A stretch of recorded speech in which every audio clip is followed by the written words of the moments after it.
What's going on, everybody? Welcome back to another episode of Weekly Dose of Dano TV with your host, Dano. And this is a super special episode that we have today. A person that's very near and dear to my heart, my number one supporter right here. If you didn't already know, I'm going to spoil the beans for you already. This is my mom, Jannette Ramos. Ma, Jannette, what do you have to say to everybody before we get started for today? It takes a village. It takes a village housing. Let's rock this. That's what I'm talking about. So everybody, do what you got to do to raise your vibrations. Like the page, share the page. Do whatever you got to do to raise these vibrations because, man, you guys are in for a super special episode for today here on the Weekly Dose of Dano TV platform. Let's get it. Let's go. Wait, hold on. Oh, look at that. What happened? Oh, here it is. Let's go. Hi, everyone. Jannette Ramos here, CEO and president of It Takes a Village Housing.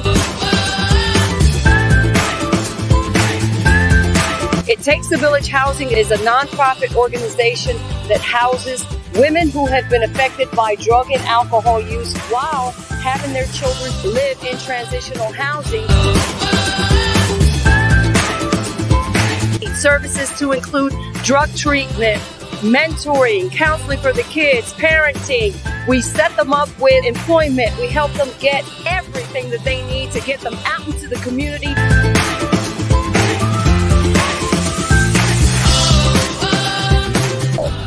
Go to our website, ittakesavillage1.org, and donate. Donate whatever your heart desires, and let's change families one at a time.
What's going on, everybody? Welcome back to another episode of Weekly Dose of Dano TV with your host right here, Dano, your boy. You already know. Let me just, why is this acting like this? Of course, right? On the episode that Jannette decides to come on, now this stuff is going to be acting all crazy, man. We haven't had this happen in a minute.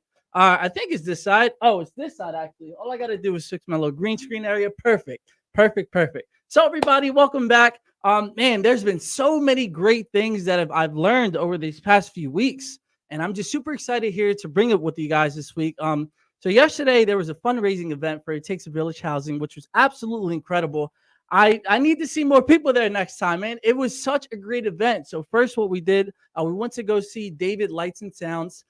It was absolutely incredible. It was about, David and Goliath and a little bit about the story behind David, and just to hear, some of the things that he had to go through in his life to, leave a legacy, which was something that I never really even knew about. I mean, when you hear about that story, you're just like, oh, okay, well, he beat a giant. What's next?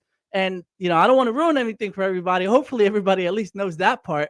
But, it was absolutely amazing to see that, live and in person, and the actors did a great job. The singing was on point. The stage actors, the scenery, everything that they did was really, really on point. So I highly recommend, you go see that. And then after that, what we did for the event is we went to go to Shady Maple, which I believe is an Amish buffet. I don't know if I'm pretty sure it is, but if not, it's a buffet nonetheless. And it was so, so good. And it was all to help, It Takes a Village Housing, which is absolutely an amazing, amazing, amazing nonprofit.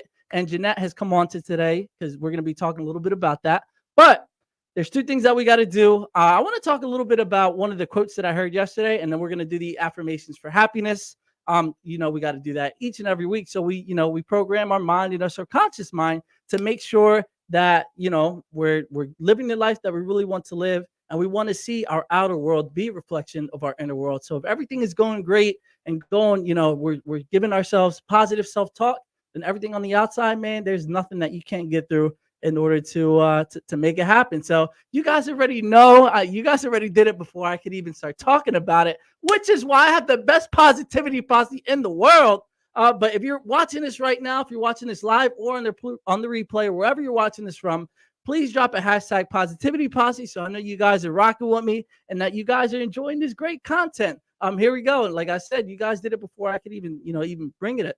And even Omar, my man, Omar, so nice to see you here. I haven't seen you in a minute. I really hope everything is going great in your world as well. As long as, as well as everybody with the positivity posse. Let's go is right. Actually, what I got to do is, since I have this, I got this like little, I don't even know. I can't think of the term right now, but I can preset sounds to do this. So like, there's different things that I can do. I can do like an applause. Oh, I can hear it going on right there. Yeah. So I got a program, let's go, into the thing. So all I have to do is hit the button and make sure that everything's going great. So, all right, let's talk about one of the switchboard. Exactly. Yes. Thank you so much. See, when my brain isn't working, I can count on you guys to help, always make sure that you're there. And that's why I depend on you guys just as much as you depend on me, because you guys are really, really, truly, genuinely, honestly, the best positivity posse a man can ask for, a man or woman can ask for. You guys are the best. So there's one of the things that when we were watching the play yesterday, there was a quote that they kept talking about, and it really, really opened my mind because it was great. All right, so here's the quote. So the quote goes, if I remember it correctly, it's not going to be verbatim, but it says that all battles are not won by the sword. And I'm going to repeat that again for you guys. All battles are not won by the sword. Think about how many times you have to go through something, or something happens in your life that doesn't go according to plan, or there's so many ways. When you think about a fight, like it's not always going to be fights with other people, and it's probably, hopefully it's rare that you even get into any fights. But think about how many battles that we have to face within ourselves on a day-to-day basis, whether it is that positive self-talk, or there are people who try to mess you up on your day, or you get a flat tire, or the list can go on and on. But most fights are not won by violence, or most fights are not won by engaging in with a sword or fist or anything like that. And when I heard that, I thought about it, and it really opened up my mind, because we have so many internal battles that we go through. And don't be afraid to talk to somebody. My line is always open for you guys as well, just to give me a call to say, yo, I might be going through something. Hey, I might give you a different perspective that you might not have thought about before. Or I might say something that, something just clicks for you. It can be anything. You might have a friend, or, you might have family. Just reach out to somebody. You're never alone. And that's one of the things that I really thought about too, was, you're really never alone in this world. But, there were so many things that the play, that really stuck out. Another thing that really stuck out to me was when he said, God looks at the heart and man just looks at the outside, which is so true. I mean, how many times, I'm guilty of it too. How many times do we judge people on their external appearances, or, something that they say, or the way that they smell, or because, judgment doesn't have to be a negative thing. You could say, wow, this person smells good if they have cologne on or something, right? Or that person looks good because they got a haircut. I mean, that's still, judging people based on their outer appearances and everything that they got going on. So those are the two things that really stuck out to me. Is number one, not all battles are won by the sword. So make sure that, you're tending to yourself and taking care of your mental health, number one. And number two, Like I said, what they said in the play is that God talks about God looks at the heart, and humans just look at the external. So take that with you going forward. Now we're gonna do the affirmations for happiness, because as we know that not all battles are won by the sword. We got to talk. We got to give ourselves some ammo, some ammunition for our, the positive ammunition to take it within ourselves. All right. What did I? All right. So if you guys, I promise you, every time that we flip to a page on here, if you already know, if you've seen the show, we always flip to a random page, and I'm telling you, it always, always, always relates to either the guest, to either the positivity posse, or about myself, or maybe something that we're going to be talking about today. And number 66, tell me this isn't perfect. We were just talking about judgments, and here it is, number 66. I'm willing to release judgments in the name of joy. See, like, it was a random page, not really random because it's always meant to be what it's supposed to be. But I'm telling you, it just never ceases to amaze me, man. All right, number 66. I'm willing to release judgments in the name of joy. All right, here we go. I let go of all judgments of myself and my life experience, my partner, my boss, my friends, my family, my body, my accomplishments, my habits, my timeline, my thoughts, my mood, my progress, my circumstances, and ultimately my life. Constantly appraising and rating myself only makes happiness more difficult to create. As I let these judgments slip away, I create space for more loving perspectives to enter my mind. Come on now, that was fire. So what I really like about this is, obviously, since I was just talking about judgments, judging others, a lot of this really is judgments within ourselves as well. Like, my body, my accomplishments. I know a big thing that people think about is like, I feel like I'm supposed to be further along in life than, where I am right now. Well, number one, you have to live in the now in order to combat that, because if you're working on the present moment, you can focus on the path that will lead to that destination that you want to get to. And I say destination, but even that term is kind of wrong, because, if you're always looking towards the end point or to the end goal, you're not really appreciating what, you're going through right now, learning the lesson. So when you do get to that point, are you truly going to really, appreciate it? But there's just so many different examples right there. Go watch it on the replay, because, man, I'm telling you, every time that we flip to a page, it's always spot on to what we need to hear. And there were so many examples there that we just need to, be cognizant of our lives and just try to eliminate those things, because, the only person that we should compare, ourselves to is to the person who we were yesterday. So, man, I'm super, super, super excited for this episode, because we have a lot to talk about. We're going to be talking about the power of manifesting. We're going to be talking about It Takes a Village Housing nonprofit, and kind of the journey that, Jannette has gone through in order to get to where she is today. So without further ado, it's time to bring Jannette onto the show. Jannette, what are you doing? Stop working on It Takes a Village Housing. It's time to get on the show.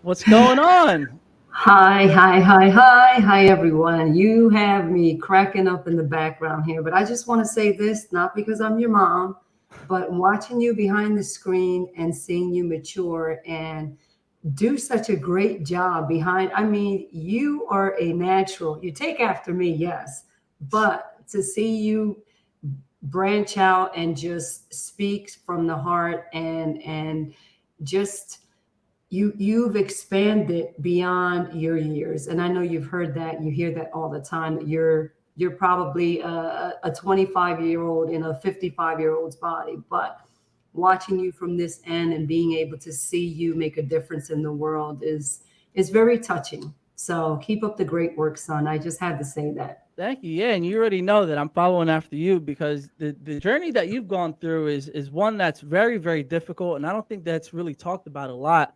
When it comes to different things that we view, whether it's on social media or, it can be anywhere really. But your story is very, very touching, and that's what made me who I am today. So, let's talk a little bit about that. I know growing up, you would always make it a point that silence. We would just be chilling around the house. It'd be me, you, and Lou, and we would just sit. And then you go, "Do you hear that?"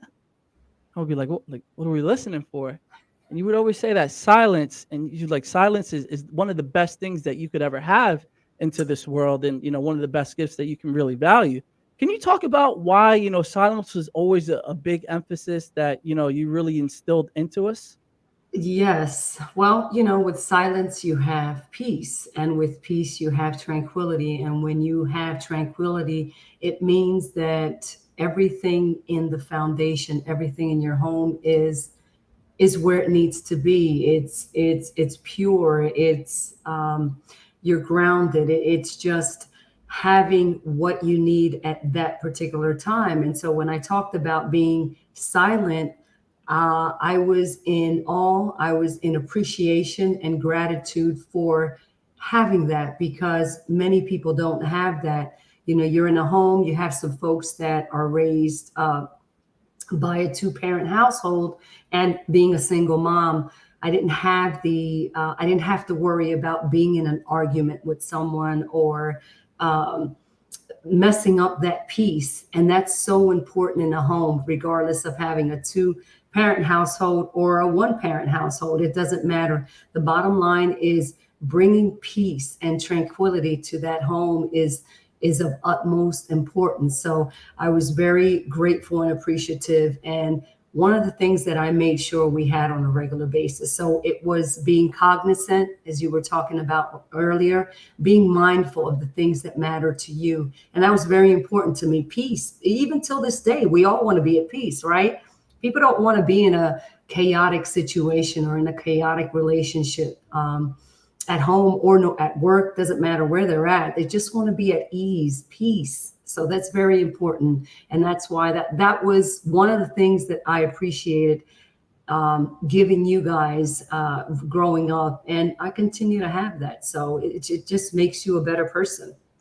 Yeah, I agree 100%, because I hear so many stories about people, whether they're my friends or whether you see about it, wherever it may be. It can be in the newspaper, it can be on social media. But I think that's a big reason why people want to leave. Like, kids my age, that's why they want to leave their household, because they never get any privacy, and everything is very, divided, or, there's a lot of battling going on, and so many different reasons. But I think that's a big one. So I just want to say that's one of the things that I appreciated the most. Looking back on it now, you don't really realize it until you look back and you get older, and you're like, man, just the peace is one of the biggest things that you can ask for in this world. So can you talk about, we're gonna keep it on the same track, but we're always about positivity here on the show, but we're gonna ask a pretty serious question. So I don't even think I know the answer to this one. So here it is.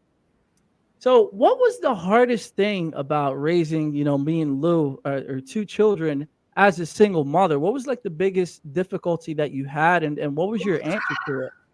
Yeah, that's a good question, because you guys were little, so you wouldn't have known. And I just want to say this in front of you and your brother and the world, that even when I was experiencing certain things that weren't pleasant, you guys, I don't think I ever, I would talk about it around you guys. I would even, hopefully, didn't even demonstrate that things weren't going the way they were supposed to be. But to answer your question, I would say the biggest thing was not knowing.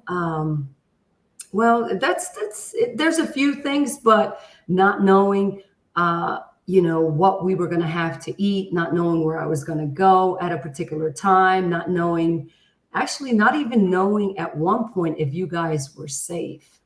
And when a mom thinks about her children and her protecting her children, she wants to make sure that her kids are safe. So in this, there was a situation that was at hand at the time, and you guys were, I think Lewis was 4 and you were a baby. No, Lewis was 5 and you were a baby. And not knowing where you guys were at the particular time, because I was working and you guys weren't home, you just always get this feeling, this intuition that something's not right. So when I got home from work, you guys weren't there. And I was just thinking, okay, where are you guys at? Long story short, you and your brother were in a situation that you should not have been with that particular individual. And as soon as I saw you guys get home, I said, no more, no mas. That was it. That was a decision that I had to make, a tough decision, but a decision to ensure that you guys would be safe. So safety was one of those things that you guys might not have known at that time. And of course you wouldn't have, because you were a baby, especially you were about a month old, but you were put in a situation that I could say DIFUS might have removed you guys from my care. So it's one of those things that you're grateful for. And when you think back, you think, wow, it's interesting how people will put their kids in certain situations, not knowing that they're one step away from either getting harmed or a child protective agency coming to pick them up and take them away. But that didn't happen in that case. And that was one scenario. Another scenario was just making sure that you and your brother were well cared for, and had enough to eat, because, you know, moving from one state to another, you don't know, there are so many unknowns, and you just have to make the most with what you have. But there were times that even I didn't eat, just to make sure that you and your brother had a meal. But those are things that you go through. They make you stronger. I'm not here to talk about sad things in terms of that. And those are scars that you, as Lauren would say, you carry them well, or you wear them to be able to be an inspiration and a model for some of those other mothers that are probably enduring those same thing, you know, maybe experiencing the same thing. So yeah, well, I think these are some of the things that we need to talk about, you know, in order, and as a community, or maybe as a you know, as a United States, as a nation, as one, because a lot of the things that we experience growing up, you know, I think a lot of people share that same pain, and a lot of people share those same things, but they seem to think that those things that they're going through are only happening to them, which is totally not true. And you know, I think that's it gives you a credibility piece as well, to know that everything that you're doing today, because you know your nonprofit organization, It Takes a Village Housing, is based off of that, you know, to help people and to help single women in particular that are on the cusp of losing their children. You know, it gives you that sense that, hey, you know, you've been there as well. And it hasn't been all rainbows and sunshine and butterflies. So I think it's very important, and thank you for being transparent enough, because I don't even think you're right. I don't remember that story at all about me being. You wouldn't have remembered that story. But I just want to say with that also is that experience is the best teacher. And if it weren't that I had gone through those experiences, I wouldn't be where I am today. Those experiences not only molded me, they guided me, and they helped me be and do what I am today. So just for those folks out there, don't think your experiences go in vain, or your scars go in vain. There's a reason for that. You're there to be able to tell other people about your situation and your experiences, to help other folks, as you were just saying. Yeah, and you know, a big thing too is, like you said, why is this happening for me? Try to find the lesson in everything too. I know at some things may just seem like they're so big and so catastrophic that you don't think you're going to be able to get through them. But you got to find the lesson in that. Really, it's kind of like a game. And I think that's why it's so easy.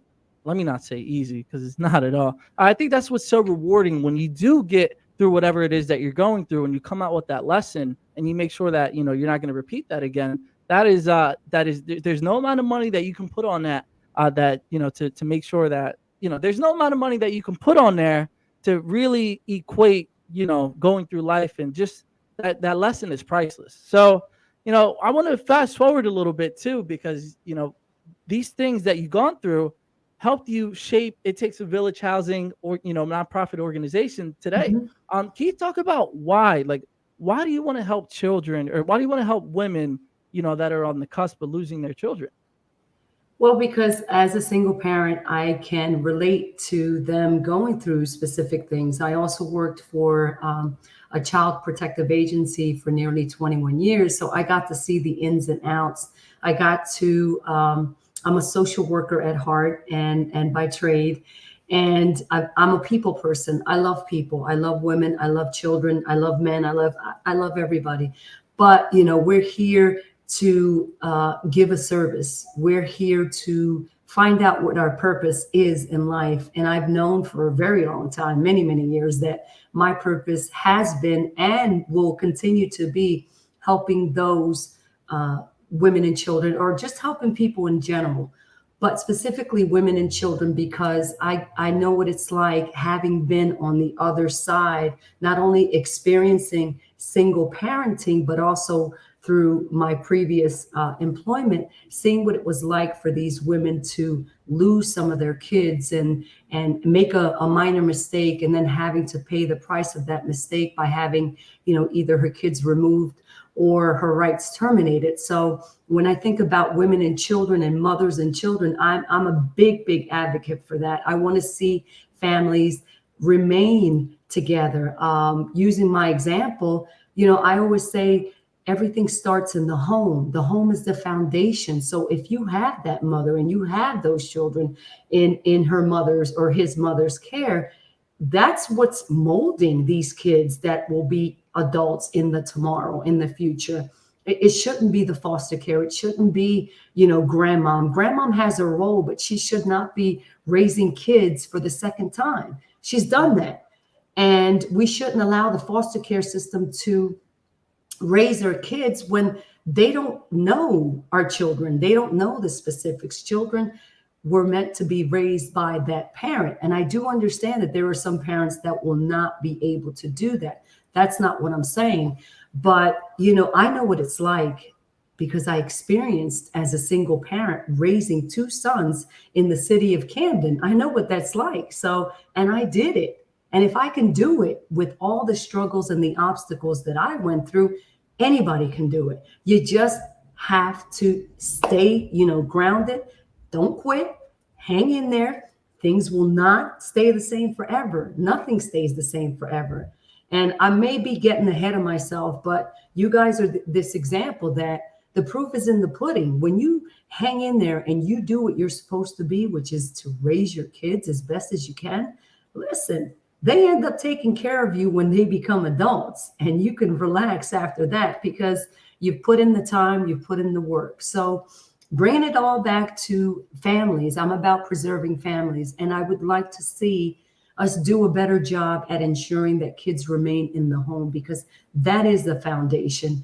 And we shouldn't penalize a mom because, she made a mistake with drugs. Let's give her all the services that she needs while raising her kids. Makes sense, right? Yeah, 100%. And there's actually, I want to show everybody a clip because I was watching, and it ties in perfectly to what you said about, making sure that these families stay together to be raised, correctly, because a lot of problems that we develop during our lifetime are, maybe because, daddy, some women have daddy issues, or maybe some men are angry because their mother didn't show them how to love correctly. And, you can't place blame on anybody.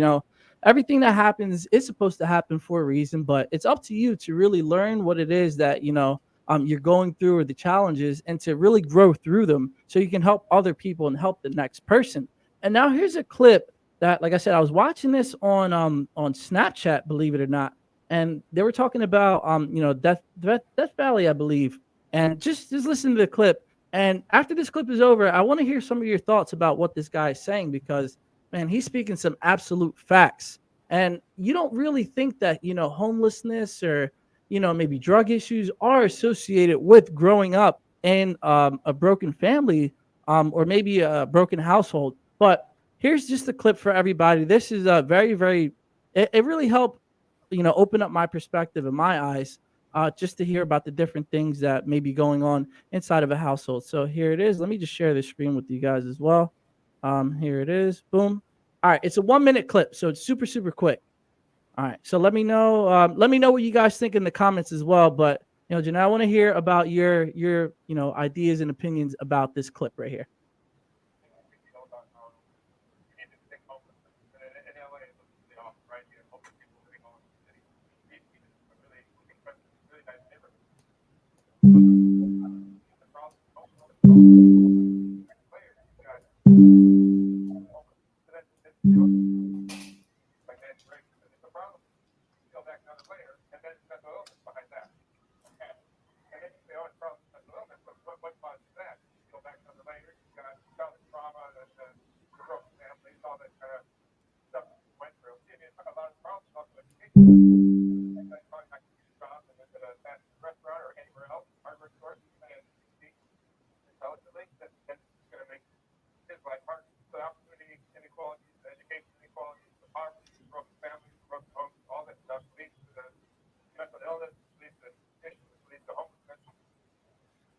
So can you just talk a little bit about, some of the things that you just heard in that video right there?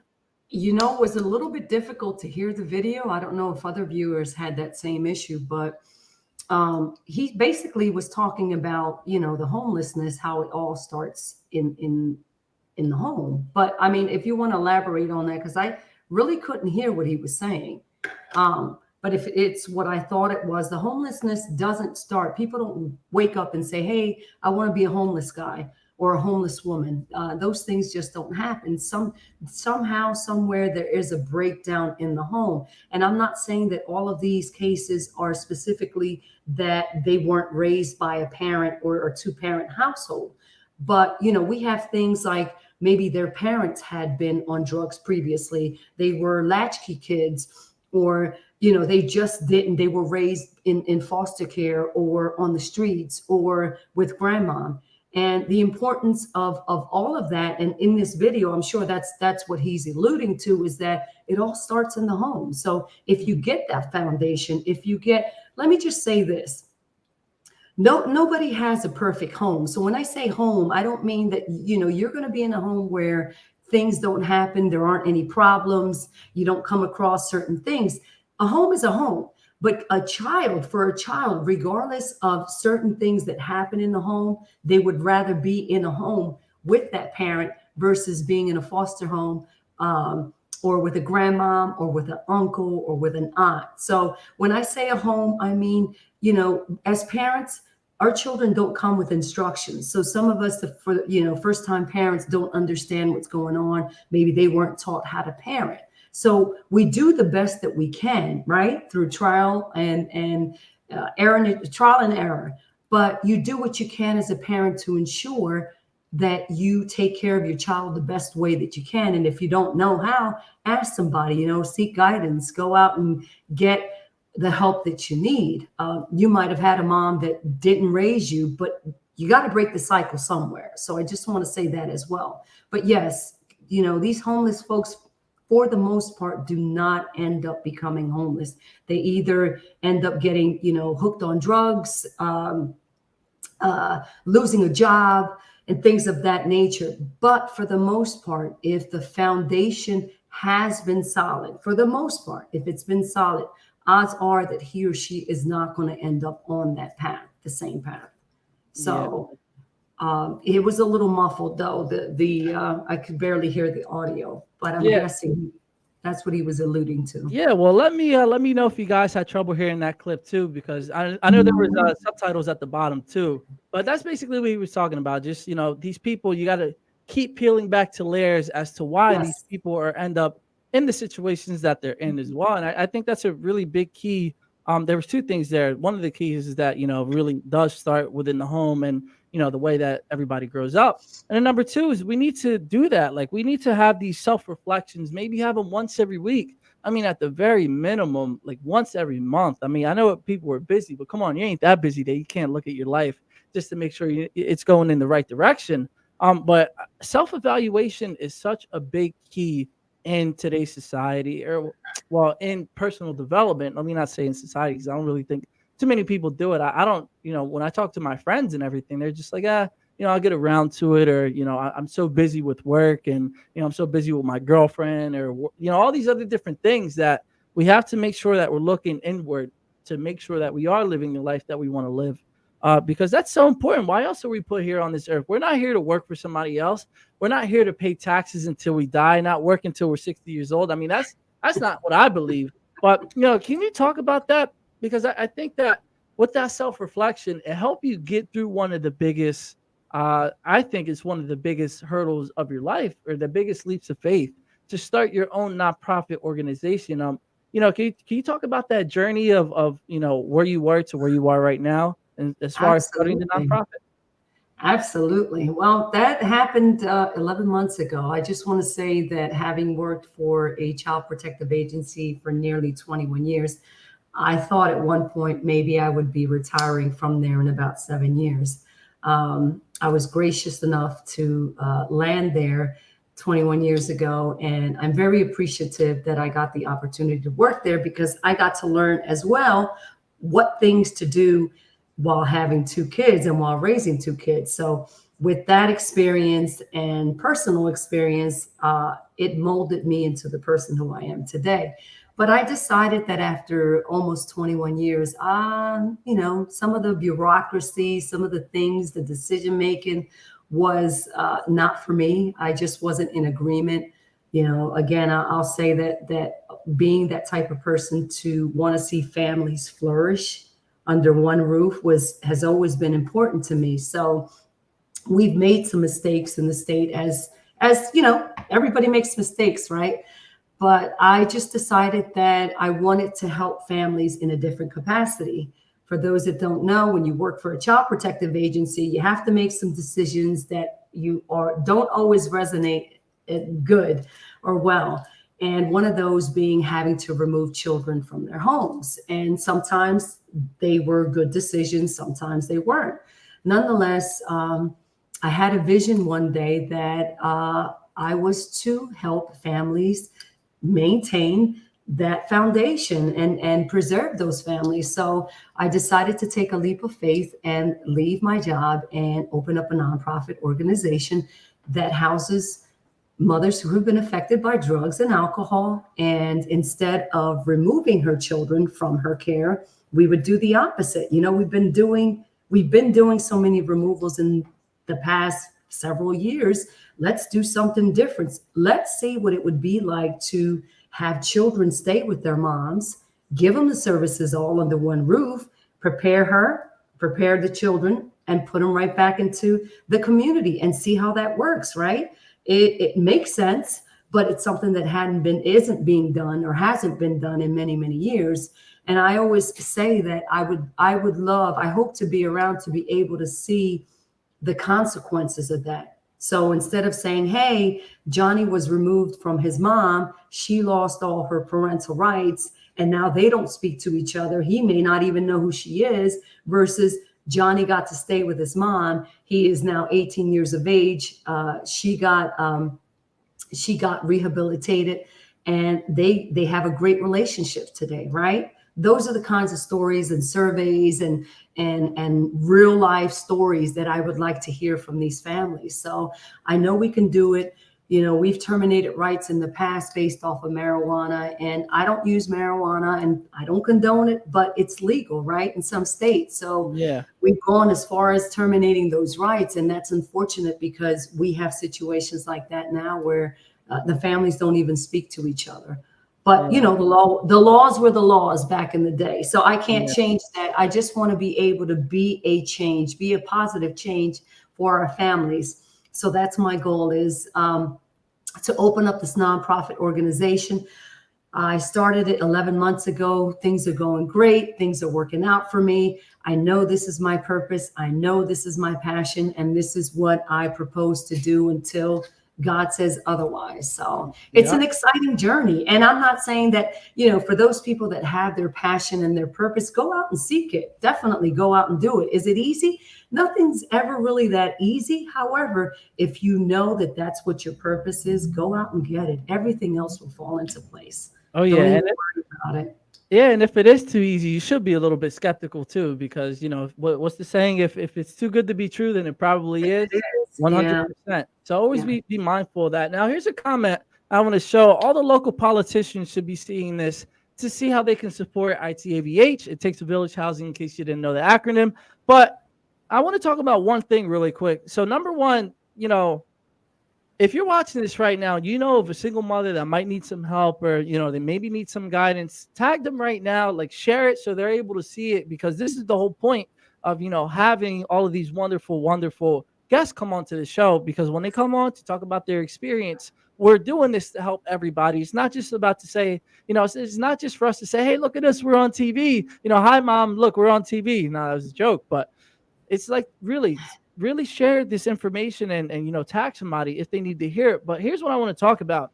So let's say, there is a local politician right now watching, or maybe there's somebody watching that wants to help. What are some of the different things that these people can do now? What can they do to help support It Takes a Village Housing? That's a great question. Well, first and foremost, we are looking for a campus. And I have found a campus, and I have spoken to the state of New Jersey congressman about this specific campus. And I will speak to anybody and everybody about this campus. I've spoken to the mayor.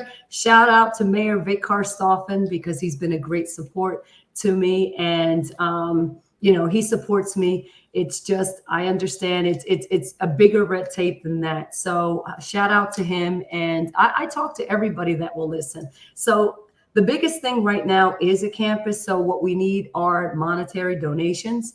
But eventually we're going to need other things such as cribs and toddler beds and clothing and things of that nature. But right now, the biggest thing is getting that location.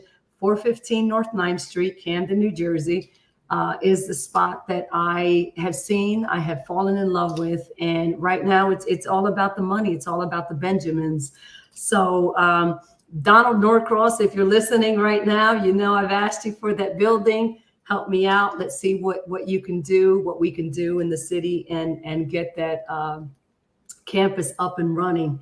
But again, the other stuff is just small stuff. The biggest thing is the campus. So monetary donations to get us to be able to purchase that campus, that building, that foundation for our families. Yep. So you heard it here first. If you have anything, cribs, maybe clothes, monetary donations, anything really helps to support It Takes a Village Housing.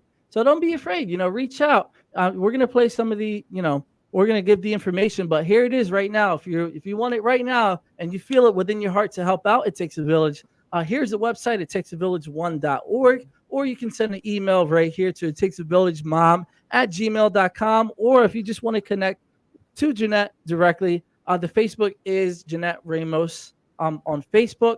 So, like I said, everybody, we all need help, right? And I think since we have the courage and we have the episode right now, if it's within your heart, just do it, follow through with it, because you are helping, other people that seriously do need the help. Big I was just going to say, just not to cut you off, but that's a great point, because you're helping these families, you're helping these women, you're helping these mothers, you're giving them a second chance, and they deserve that. And you're also helping these children. Children need to be with that biological parent. They deserve that chance. Oh yeah, and I was gonna say too, when you make a donation to like all these big corporations, you never really know where the money's going. But at least with It Takes a Village Housing that your donation will be used for a greater purpose and for wholesome, nice purpose, because we want to keep these families together. All right, so we're gonna play a quick commercial. Don't go anywhere. Make sure you're sharing the content, follow, do whatever you got to do to be part of the Positivity Posse as well. And don't go anywhere, because we'll be right back after this quick commercial.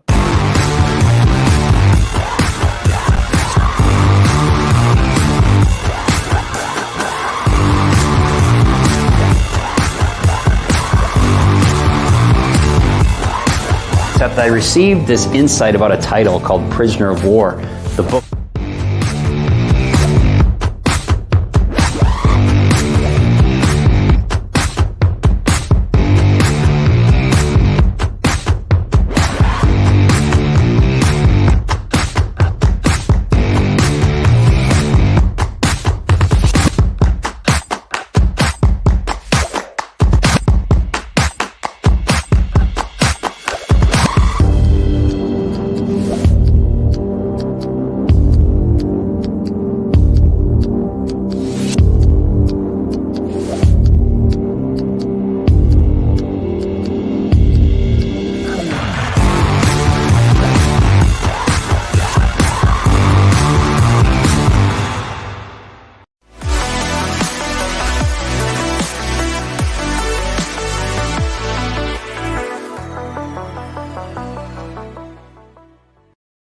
So that was just a quick word from our sponsors. Thank you so much for sponsoring the Weekly Dose of Dano platform. If you are interested in sponsoring or maybe getting a commercial made or anything that I can do to help you guys out, please reach out to me here at dosesdano@gmail.com. Or if you want to look at my Instagram or my TikTok just to follow, give me a follow at dosesdano@gmail.com. And you can also reach out to me on there for any business opportunities or anything that you want to do in order to, talk, and maybe we can help you out with something. So with It Takes a Village Housing, you have manifested that to, to great things, and it's still in the process of, greater things coming to you, and you just living your life and raising vibrations so that you can attract even more great things with It Takes a Village Housing. Can you talk about, some of the different techniques that for manifestation? Towards manifestation? Oh, yeah. Some of this content isn't for everybody. So, I'll do my best with that. Well, manifestation is, with manifesting, it's bigger than what we understand, but you have to be open. You have to be open to something. Some people believe in God, some people believe in the universe, some people believe in whatever you believe in. So I'm not here to talk about religion. That's not the point. The point is, with manifesting, you have to want something. You have to believe and know that it's going to be yours. And with manifesting, it's being open to receiving what you deserve. Being open to receive what you deserve. As human beings, we came on earth to not just to do. And, there are so many people out there that work, and they never see the fruits of their labor. They may have the big house, but when do they get time to enjoy these things? So with manifestation, when you're manifesting something, not only are you, I'm not saying you don't work and you don't take action, but with manifesting comes inspired action. And with that meaning, you got to be in the moment. You have to be able to listen for the signs, receive them, see the signs, know when you're being led by your inner being, by your heart, something inside of you that says, hey, I think this is a great idea. Let me go do this, versus I'm going to go do this because I have to, because I need the extra money, or because it's something I feel like I need to do because other people will think negatively about me if I don't do it. So I'm talking about different things, but manifesting something is doing something that you feel in your heart. It's inspired action, because not only do you know you're going to get it, you believe it, you know it, you feel it. So manifesting something is, and I'm smiling about it right now because you just know it, you just feel it, you just sense it. But you have to be in the mindset of in the present, in the now, in the receiving. So once you're there, and it takes some time, because how do you know? Do you hear a voice behind you that says, hey, Jannette, go do that? Some people may, those are not the kinds of manifestations that I get. I'm in the quiet. And when you're in the quiet, and I know you do this a lot, Dan, you meditate. So when you meditate, you quiet your mind. And not to say you're going to get any answers when you quiet your mind, but in the quieting of your mind, you might get those answers throughout the day, because you took the time to quiet your mind. You took the time to meditate. You took the time. We're all in a rush. We have so many things to do. A lot of us are multitaskers, and it's not always easy to take 5 minutes, 10 minutes, 15 minutes of your time and just quiet your mind, not do anything. I know it's hard if you have kids. I know it's hard if you have a husband. I know it's hard if you're working 3 jobs. I understand that, but you have to make time, and that's the first step. So in order to manifest something, you have to be able to shut your mind for at least 15 to 20 minutes first. And then from there, you'll get the glimpses of what manifestation is. And for everybody, it's different. It could be a vision. It could be something you hear. It could be something you read. It could be a number. It could be anything. But it's just knowing that you believe it. I know I'm going to get that campus. I believe it. I know it. It's beyond. People may think I'm crazy, but I know that I'm not crazy. I know I'm going to get it. And that's just the best way to express it, is that feeling. It's being able to receive the notion. So just, sit still, receive it, and manifest, and know it's yours. Just believe that it's yours. Try it on something that, and try not to dwell on it either, because manifestation is not dwelling on, I want it, and I'm going to write it 50 million times on a piece of paper, because what you do is you kind of push it away when you do that. Just, you know, you can write something that you want, write it on a piece of paper and forget about it. Ball it up, put it somewhere on the side, forget about it, and see what happens in a bit or two. Yeah. But don't be so harsh, even if you don't get it, because we have what's called a mindset, and that mindset plays tricks on our brains. And we also have, you know, certain beliefs about, you know, things. So when something happens, if you're saying, oh, I knew that was going to happen, then you're sabotaging yourself already. Try to think the opposite of how you normally think. So if you're always thinking negatively, try thinking positively for once. Even if what you wanted doesn't work out, don't think that you might have pushed it away with your negativity. So the bottom line is be positive, manifest something by knowing that it's yours, believing that it's yours, having that faith that it's yours. And try on something small. And you know what? Not putting a time frame on it, because that's what we do as humans. We set goals for ourselves. Well, I need to have this by next week. No, that's not how manifesting works. And I'll use myself as an example. I left my job 11 months ago. I put in a leave of absence, and it's going on a year next month in October. Initially, I had set a goal, but I no longer set goals in terms of time frames. So set your goals, yes, but don't put time per se, because that'll hold you back. Just know it's yours. There you go. There you go. And I love that too. I think a big thing that people do too as well, the best way that I can describe it or equate it to is like planting, right? Well, I mean gardening, or like planting whatever it is that you're going to plant. So a lot of people, the plant will be the intention or whatever it is that they want, right? So they'll dig it, they'll plot it, they'll water it. And then after a day or so, they'll go back and they'll say, okay, I really, really want it. I really, really want it. Or if they're in a time frame, they're like, damn, I really, really need it. What they do is that when you put that time frame on it, right, you're like, man, I really, really need it, because let's say if it's money, right? They say, okay, I really, really need $100 next week, because if I don't, then I'm not going to be able to pay my bills, right? So when they do that, their dominant vibration is stressed out or worried, because if they don't get that money, they're not going to be able to do whatever it is that they need to do with it. So with that stress, that's like when you're digging the plant and you water it, and the next day they go back and they dig it all up to see, they got the plant in their hand and they're like, oh, well, are there any roots in it? Did it start? Is it here yet? Is it here? And then what do you have to do? You got to replant it, dig it back in, and then the next day, if you start to stress and worry about it and go back to it, you're digging it up and you're constantly putting it in and out, but you're not giving it time to grow. You're not giving it time to prosper as well. So, that's the big thing as well. Just stop harping on it, like you said. Let it go. Believe that you're gonna have it no matter what. And it will.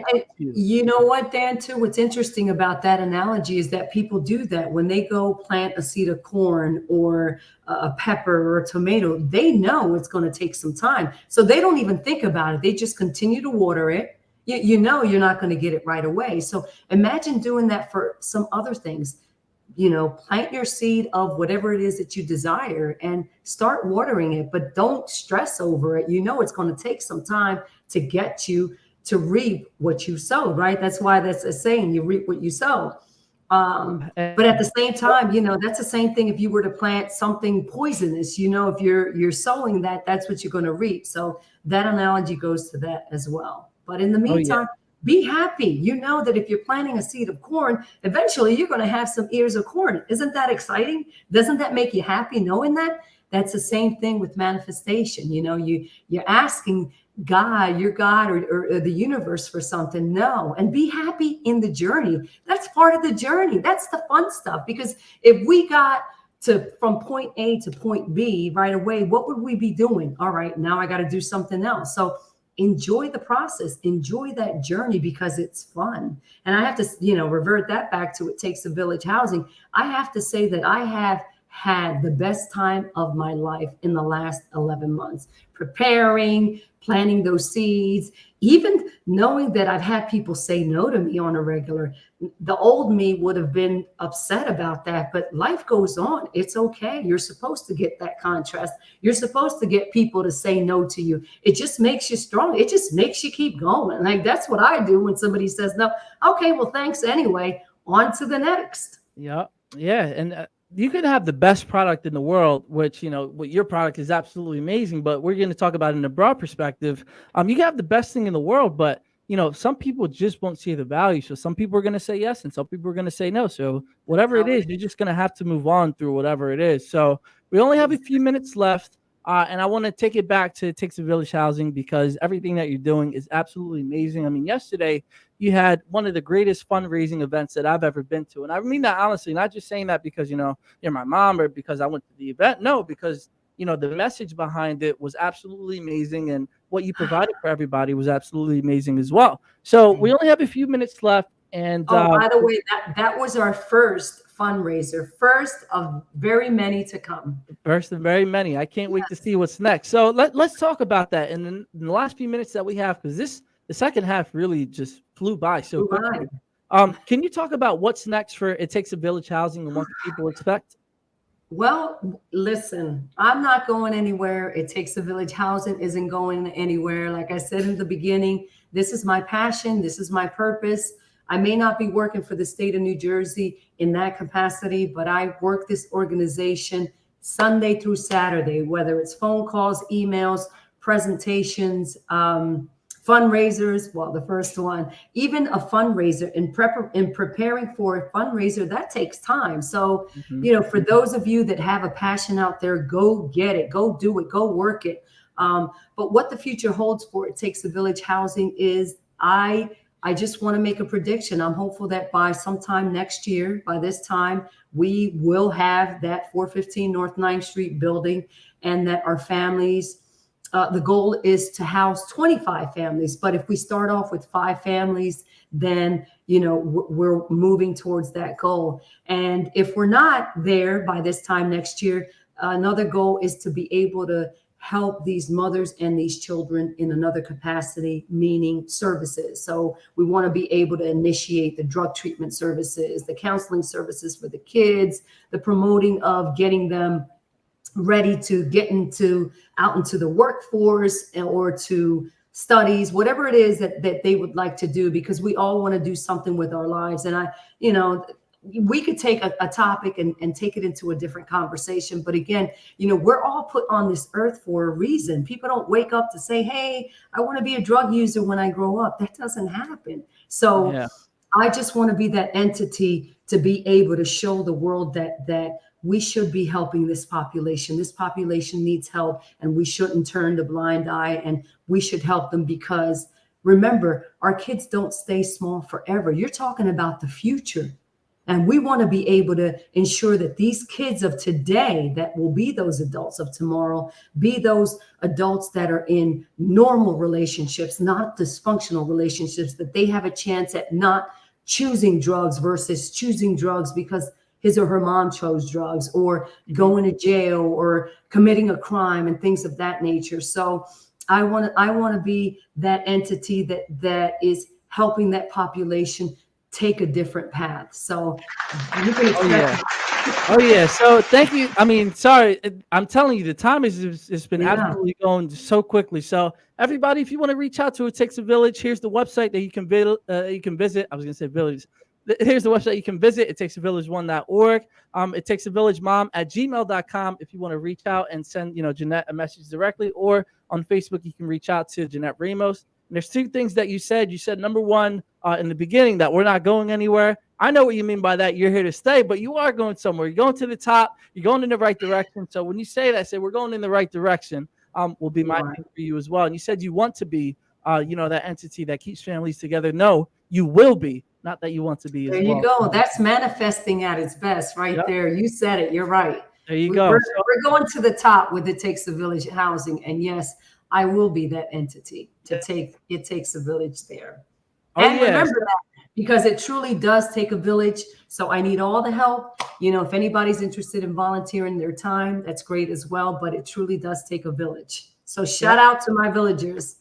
There you go. Shout out to the villagers, and shout out to the Positivity Posse as well. And shout out to my board members too. They don't get credit, but definitely. Oh yeah. Well, thank you so much, everybody, for being here. I'll see you next week for another episode. I believe we have Vaughn coming back for 2. So that first episode, really gonna like the second one, because we're gonna dive deep into, you know, the things that are not talked about on a day-to-day basis. So thank you, Jannette, Mom, for Thanks being for here having today. me. Love This was you. awesome. Oh yeah, and I'll see you guys next week. Like I said, I hope you have a great, wonderful weekend. Stay safe out there, and sending prayers to the people that are going through the hurricane right now as well. But you know, I hope you guys are safe and protected, and I hope you guys have a great weekend. And I'll see you next week for another episode of Weekly Dose of Dano. Peace.